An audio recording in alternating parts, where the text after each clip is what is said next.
আমি প্রথমেই বললাম, প্রথম দেখা, প্রথম কথা এবং প্রথম দেখা মনে রাখার মতো। আমার ছাত্রছাত্রীরা আছে যারা প্রথম এসেছে, যারা প্রথম যাদেরকে দেখবে, সফল কাউকে দেখবে, সফল কারো কথা শুনবে, ওরা মাথায় থাকবে, আজকের দিনটা ওদের মনে থাকবে, আজকের কথাগুলি ওরা ওদের মনের মধ্যে গেঁথে রাখবে।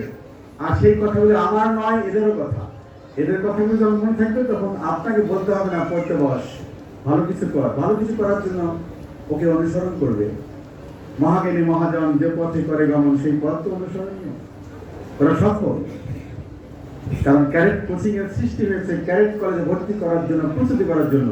আর সেখানেই তারা প্রস্তুতি নিয়ে সফল হয়েছে। আমাদের ক্যাডেট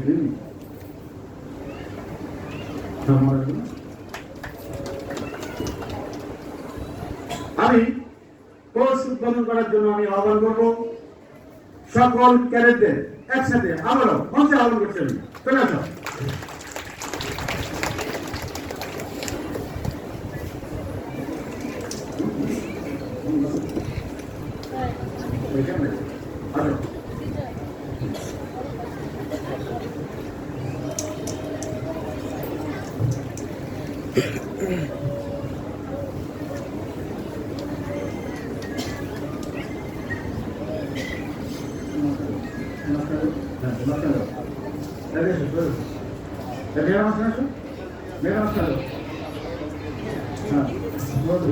मेरा नाम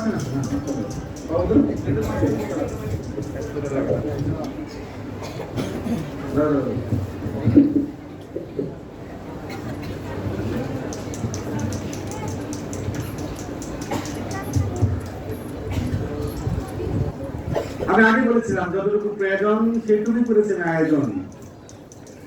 আর সেই আয়োজনটুকু শেষ করার জন্যই আমাদের তাড়াহুড়া। আপনাদের ধৈর্যের বিচ্যুতি ঘটাবো না, বাট আমার যারা হৃদয়ের স্পন্দন, যারা আজকে আমার সামনে উপস্থিত, তাদের মনে ভালো লাগা সৃষ্টি করে দিয়ে আমি বিদায় নিতে চাই। যে ভালো লাগা টিকে থাকবে একটা বছর তারা আমার সাথে থাকবে। ধৈর্য পরীক্ষায় যে পাস করবে সে তো সফল। এক বছর অনেক সময় মার পরীক্ষা হবে, বাবার পরীক্ষা হবে, সেই সাথে ছেলেমেয়েরাও পরীক্ষা দেবে। বাবা মার পরীক্ষা হচ্ছে এরকম যে ওকে নিয়ে আনা নেওয়া করা, ওর জন্য খোঁজ খবর রাখা, এটা বাবা মার পরীক্ষা। আর ছেলে মেয়ের পরীক্ষা হচ্ছে নিয়মিত ক্লাসে আসা।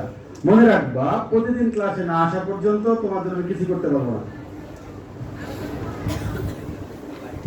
এরা উপস্থিত থাকতে আমি আরো কিছু পরিচয় করিয়ে দিই। আমার সামনে ভূমিষ্ঠ আছে মিরপুর ক্যাডেট কোচিং এর, যে প্রথমেই আপনাদের সামনে পরিচিত হয়েছে, কাপুর শাখার পরিচালক, আপনার কাপুর মোহাম্মদ শাখার পরিচালক মোহাম্মদ মনিরুল ইসলাম মুন্না স্যার, যিনি দীর্ঘদিন যাবৎ সিন্স 1999 সাল থেকে যে আমার সাথে পরিচালক হিসেবে আছে। এখানে আমার শাখা পরিচালক হিসেবে আছে জাহাঙ্গীর আলম বসুন্ধরা এবং মৌসুম শাখার পরিচালক আছে, উত্তর শাখার পরিচালক রুহুল আমিন আছে, বনশ্রী শাখার পরিচালক মিজানুর রহমান আগে আছে, কোন পরিচালক আছে, রূপনগর শাখার পরিচালক আছে সামজিৎ, সেই সাথে সাদেকুল ইসলাম। এই দুজন দায়িত্ব দেওয়া আছে রূপনগর শাখায়। আবার নতুন শাখা উদ্বোধন হতে যাচ্ছে আমার ঢাকা শহরের সন্নিকটে শিল্প নগরী, যার নাম গঞ্জগঞ্জ। আমার বাড়ি বীরগঞ্জ রংপুর, বঙ্গবন্ধুর বাড়ি হচ্ছে গোপালগঞ্জ, আমার বাড়ি বীরগঞ্জ। নেক্সট যে শাখা উদ্বোধন হচ্ছে তা হচ্ছে নারায়ণগঞ্জ। সে নারায়ণগঞ্জ শাখা উদ্বোধন করতে যাচ্ছেন পরিচালক হিসেবে কামরুন নাহার। আপনার জন্য তালি হয়েছে, কারণ এখন শাখা উদ্বোধন হয় নাই, উনি এসেছেন উদ্বোধনী অনুষ্ঠান দেখতে। এই সকল শাখা পরিচালকদের আমার পক্ষ থেকে, আমাদের পক্ষ থেকে না অভিনন্দন। আপনারা সেবা দিয়ে যাবেন। মনে রাখবেন, রান্নাঘর একটি যে রান্না করে, যে রান্নাঘরে আমি অবস্থান করি একজন রাঁধুনি হিসেবে, এখানে অনেকগুলি টিফিন বাটি আছে। সারাদিন রান্না করে খাবারগুলো টিফিন বাড়িতে ভরিয়ে আমি পাঠিয়ে দিই শাখায়। তারা এটা ওপেন করে সুন্দর করে সাজিয়ে গুছিয়ে পরিবেশন করে ছাত্রছাত্রীদের হাতে। তাহলে তাদের শাখাগুলি কেমন করে চলবে, কিভাবে চলবে, তা ডিপেন্ড করে তারা কিভাবে পরিবেশন করছে। রান্না ভালো, পরিবেশন ভালো নয়, অবশ্যই খাইতে ভালো লাগবে না। এই জন্যই এই শাখা পরিচালক সবাই মিরপুর ক্যাডেট কোচিংয়ের সাথে দীর্ঘদিন আছে। আপনাদের ভাই ব্রাদার, আত্মীয় স্বজন, পাড়া প্রতিবেশী, বন্ধু বান্ধব, পরিচিত যে যেখানে থাক না কেন, মিরপুর ক্যাডেট কোচিংয়ের শাখায় নির্দ্বিধায় আপনাদের ছেলে মেয়েদেরকে বা পরিচিত পরিজনদেরকে পাঠাতে পারবেন, একই সেবা পাবে। কারো কোনো সুযোগ দেওয়া নেই যে আমাদের বাইরে, আমার রান্নাঘরের বাইরে কোনো খাবার তৈরি করে কোনো ছাত্র ছাত্রীকে দিতে পারবে না।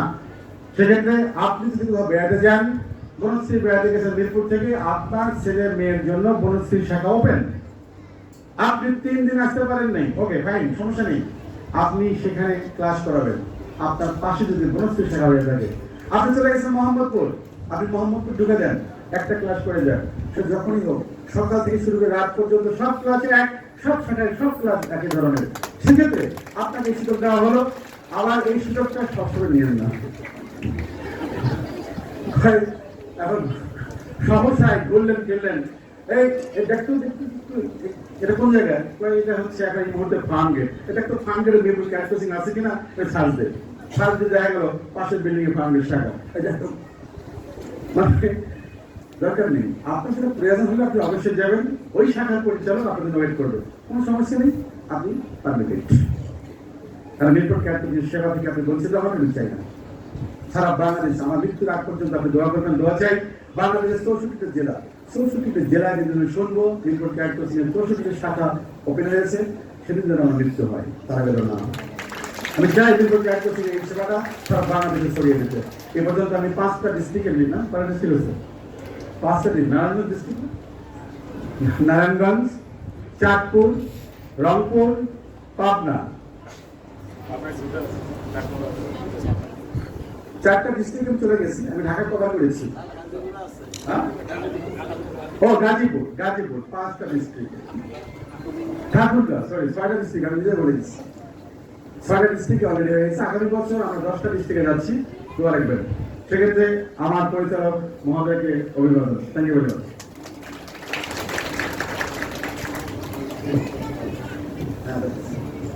এবার আজকে আবাসিকের দায়িত্বে, বাবা মার দায়িত্ব দেওয়া আছে আবাসিক সুপার। কোথায় আছে সুপার? দেখি, সুপার স্টার সুপার আসছে আমাদের সুপারের নেতৃত্বে আবাসিক চলবে। আছে সুপার, চেহারাও সুপার,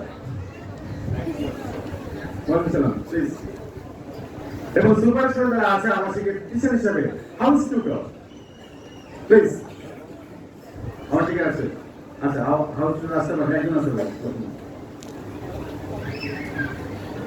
আবাসিকের ছাত্রছাত্রীরা আসতেছে আজকে সারাদিনে, যেখানে হাউস টিউটররা ক্লাস হাউসে অবস্থান করছে।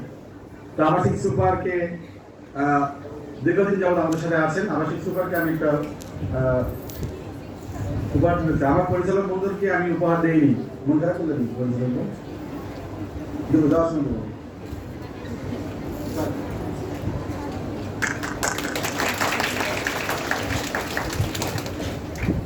আবাসিক সুপার আপনি দায়িত্ব পালন করুন এবং সঠিকভাবে ফাঁকি দেবেন।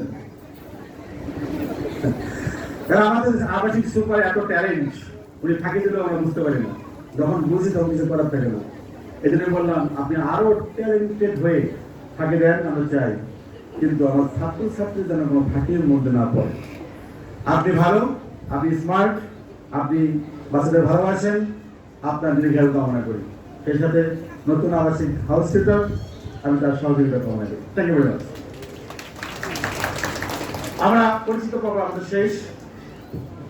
ও আইডি সেকশনে অফিস আসো না কেন? আইডি সেকশনে কে আছো? প্লিজ আসো। আইডি সেকশনে কে আছে? ID section. যার টাইপ ছাড়া আমার প্রশ্ন হবে না, যার টাইপ ছাড়া আমার নোট হবে না, যার টাইপ ছাড়া আমার রেজাল্ট হবে না, এই আইডি সেকশনে কে আছো? যার আমার গ্রুপে, যার ক্লিক ছাড়া গ্রুপে কোনো নোট যাবে না, গ্রুপে কোনো ডায়েরি যাবে না, কে সে? কই? আরিফ এবং হৃদয়। বাবা নামটা তো হৃদয় কিন্তু কার সাথে মিশতে পারে না, হৃদয় জয় করতে পারে না, কারণ সবসময় কম্পিউটার জয় করেছে। আরিফ কোথায়?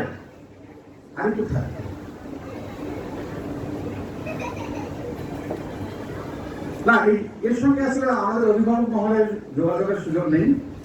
অভিভাবক মহলের সুযোগ একবার হবে বছরে, যখন ফার্ম ক্লাব হবে। ফার্ম ক্লাব হলে ওকে লাগবে। ফর্ম ফিল আপ হলে ওই আরিফকে লাগবে, একবার বছরে দেখা হবে, এবং সেটা খুব ইম্পর্টেন্ট একটা সময়, ইম্পর্টেন্ট একটা ইস্যু। এই জন্য আমি আজকে, এরা মানুষ ছোট, বয়স কম, কাজ করে অনেক বড়, এরা নীরবে কাজ করে যায়, এদের কথা নেই, এদের হাত চলে, মুখ চলে না, যে কারণেই এদের গুরুত্ব কম নয়। আমি বলি বারবার একটা কথাই, মঞ্চে যারা অভিনয় করে তারা অভিনয় করে দর্শক মুগ্ধ করে, আর অভিনয় তৈরি করতে যারা একটা কাজ করে তাদেরকে কেউ দেখে না।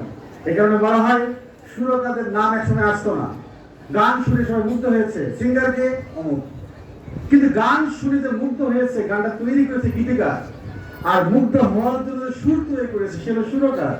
এখন কোন গানের সুরকার, গীতিকার, তারপরে নাম দেওয়া হয় সিঙ্গার। তা আমি মনে করি যে এরা ধরনের গীতিকার, সুরকার, কারণ এরা তৈরি করে বিধায় আমরা সেটা হাতে পাই। আমি আমার পক্ষ থেকে, এরা ছোট মানুষ, এদেরকে আমি একটু শুভেচ্ছা দিতে চাই সবার সামনে। একদম ছোট মানুষ, এরা কাজটা বিশেষ সুযোগ পায় না।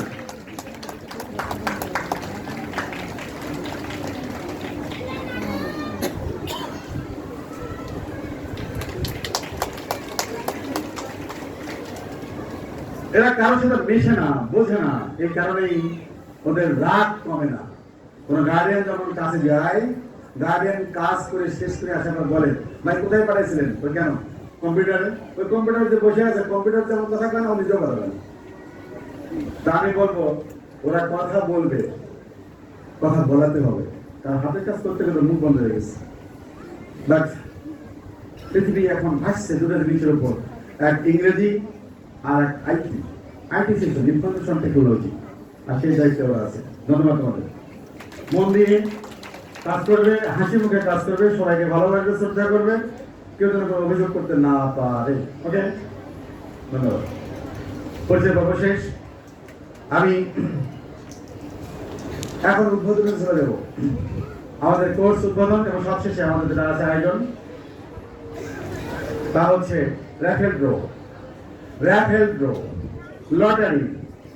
কার ভাগ্যে কি আছে আমি জানি না, আমার কপালে তো অনেক কিছু থাকে না, আর অনেক সময় র্যাফেল ড্রতে পুরস্কার